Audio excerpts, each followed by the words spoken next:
welcome to the StockMiner.com studios here in the Black Hills of South Dakota. I'm your stockminer Brian Johnson, and let's catch you guys up. And, well, there really isn't much to catch you up on.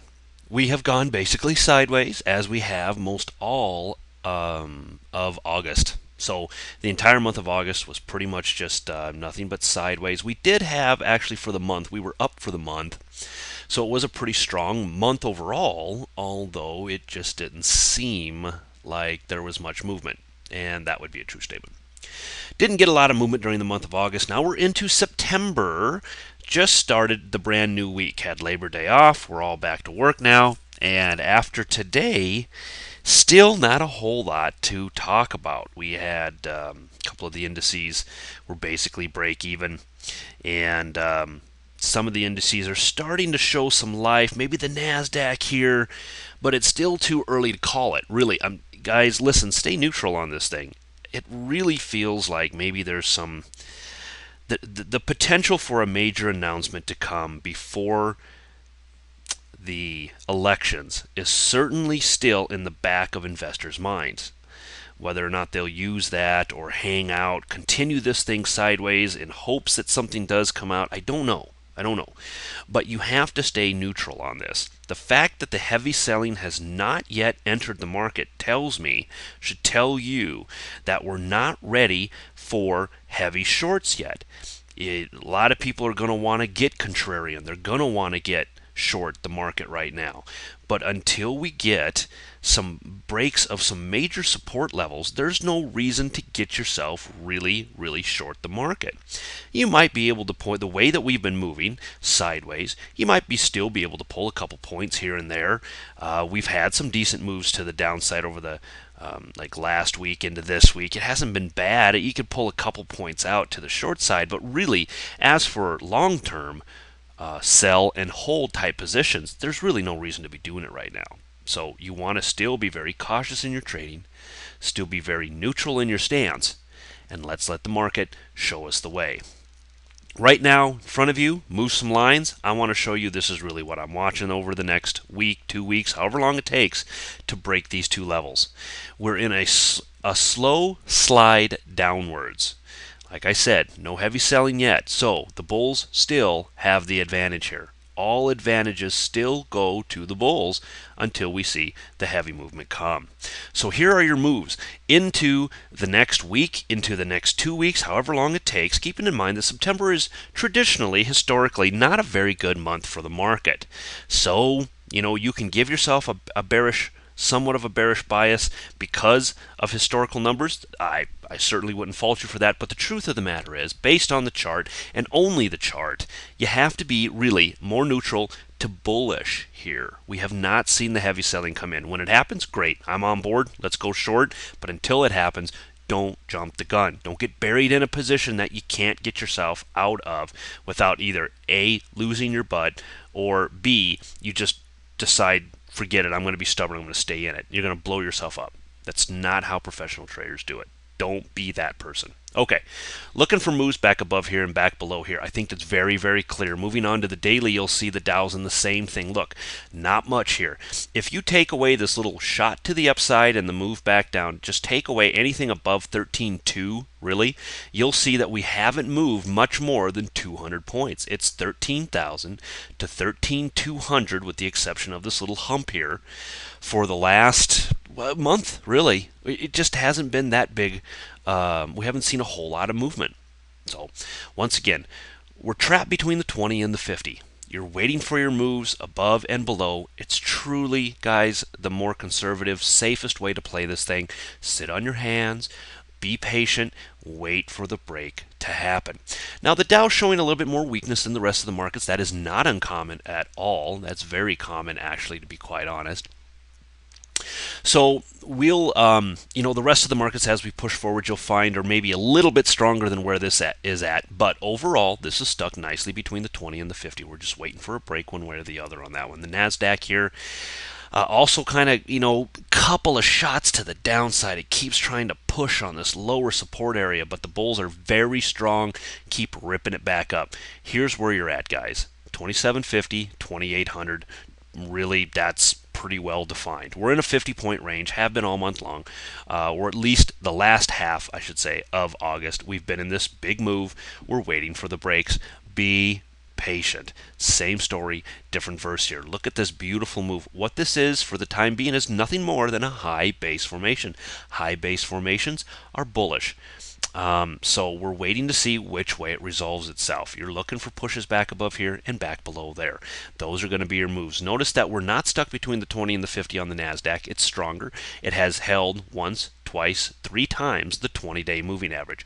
Even though we've tried to get back below it, we have not been able to get a close back below this. That is the most important thing to take note of. That shows strength yet. The bulls are still hanging out, waiting to potentially do something with it. We don't know yet, but you have to give the respect to the bulls until otherwise shown. Here's the high base on a weekly, showing the same thing, just wandering its way sideways. Wait for those breaks. SPX 60-minute, this is very clean as well. Once again, take out this little hump here from 415 to 425, and you've basically got the entire month stuck, or for an entire month, you're stuck between about, let's call it 1400 and 1415. 15 to 20 points. Wow, that's tough trading, especially if you're a long-term investor. Tough trading. But it's pretty well defined, so we're still waiting for our breaks. Either up, either down. Wait for those to happen. Take your move then. Daily, same thing. Look at this thing just pounding its way sideways. Just refuses to give up, especially to the bear side. We are below the 20, so on the NASDAQ, we're holding above it. On the SPX, we're just barely below it. The Dow, we're pretty evenly between the two. Okay, so you can kind of see the strength/weakness in the markets themselves, but they're all in accordance with where they should typically be. Typically, the NASDAQ's the stronger of the three. Here you have a very nice holding pattern here, touching this blue line. Guess what? We've distanced ourselves from it. A hard push down, you bet, I'm on board. A hard push up, why not? We have plenty of room to go, guys. 1430, 1440 before we finally reach this blue line again. Lots of room to move. Be cautious. Be patient. VIX daily, we're up and out of this falling wedge we were in. Now, it's obviously more bullish for the VIX. That should be more bearish for the markets. So chalk one up to the bears in that case. But we've reached a point now where we're very extended in the VIX. A pullback, maybe back into the 16 area, that wouldn't surprise me in the least bit based on what we've seen over the last couple days. We saw the ISM numbers were released today. Guess what? 3 months now of sub 50 ISM numbers. That usually is looked at as a recession, as an official recession, when you get 3 consecutive closes below that 50 number. We've had it now. Today was and guess what? No movement, no real movement. Nothing major long, nothing major short, still wandering sideways. It's as though the markets are waiting for something. Something bullish, something bearish. My guess would be something bullish. We keep getting bad numbers. We keep getting just bad data. But we can't seem to shake this range we've been wandering around in. Now, guess what happens this Friday? Job numbers. Job numbers could be the game changer. There was a lot of other stuff. GDP I thought would be a game changer. Not so much. ISM, hey, boy, if we have another drop below or another number below 50, oh, that could really be a game changer to start the week. Not at all. The markets have been blowing off any and all bad news. When that happens, it typically means that they're trying to develop a bullish sentiment for one of 2 reasons, and it's really pretty clear. Either A, they really are waiting for something bullish. There could be some truth. Maybe, the markets aren't always trying to fool you. Sometimes they're trying to tell you something. So let's listen. Let's see if there is something out there. So A, it's for real, and there really is some bullishness coming down the pipe. Or B, they're trying to get the sentiment bullish so that they can just absolutely rip this thing down and catch a lot of people off guard. In that case, I would not be surprised to see new highs put in, followed closely by a very sharp shot to the downside. Whether we get that, we'll wait and see. Once again, the VIX is overextended. A pullback in the VIX, like I said, would not surprise me in the least bit. That should mean more bullishness for the market. if and when that happens. Take note though. Remember I said we've been in about a 15 to 20 point range on the SPX? Okay, and that was like most of the month of August. Look where we've been on the VIX. We were as low as that 1330 area. We went as high now as 19. We've moved about 6 points in the VIX, and the markets aren't going anywhere. They don't care what the VIX is doing. So right now, I'm really having a hard time finding some sort of correlation between the VIX and the markets because we're just not seeing the movement. Yeah, a little bit of up, a little bit of down. All right, VIX was up, VIX was down, confirmation. But overall, come on. The VIX zooming up as high as it has, and the markets are basically flat from the point that it started at 13 down there. It doesn't. It really isn't moving with one another. So anyway, play the VIX for what it's worth. Let's continue to use it for what we have been using it for, and that's to gauge maybe some increased fear in the markets, increased complacency in the markets. Right now, I definitely say the fear is starting to increase in the markets. We haven't seen it play out yet, but I would have to say that the fear is starting to slowly increase in the markets just based on what we're seeing in the VIX. From a weekly perspective, same thing as well, shooting upwards very nicely. This actually has this is such a beautiful setup for a huge move up in this particular whatever it is. In this particular case, it's the VIX. The VIX is really poised here to take off hard to the upside in what the Elliott wave people would think is like a wave 3 basically, but it is poised for a hard move up. If that's the case, we should see a hard shot down in the markets. We haven't seen it yet, but I wouldn't be surprised to see some heavier movement from the markets if we can get this thing back above the 20 mark. Back above that 20 mark usually marks a heavier level of fear for me. Anything below 20, still complacency. Still complacency. So we'll watch that closely. You need to watch that as well. That could be a very good indicator. FAS, FAZ, going to blow through these for you. Look, we were caught in that same sideways range. Gave you some opportunities maybe last time. They didn't play out real well because we had moves up and moves back down. It's all straight sideways. Here's your new moves. Back above 98, back below 95.50, and back below 93.50 for your more conservative short way down here. But these are your three moves on FAS. I see it as well here on the daily as well. On the daily FAS. Okay, let's go back here for a second. Here's the FAS 60. I love the move back above 98. Go to the daily. I love the move back above 98. They're both working here. The complacency is good, or I should say the confirmation here is good between the two, and I love to see that.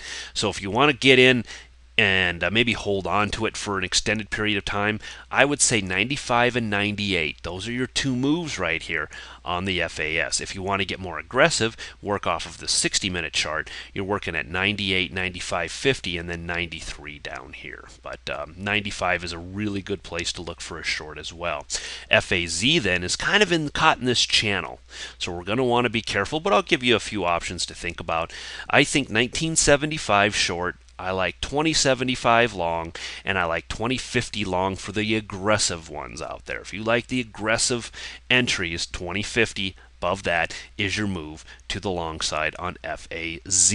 Short side 1975, and then the more conservative is above that 2075 mark. Look at what we're in. This is a falling wedge, and until this thing is broke to the downside, this is a bullish scenario.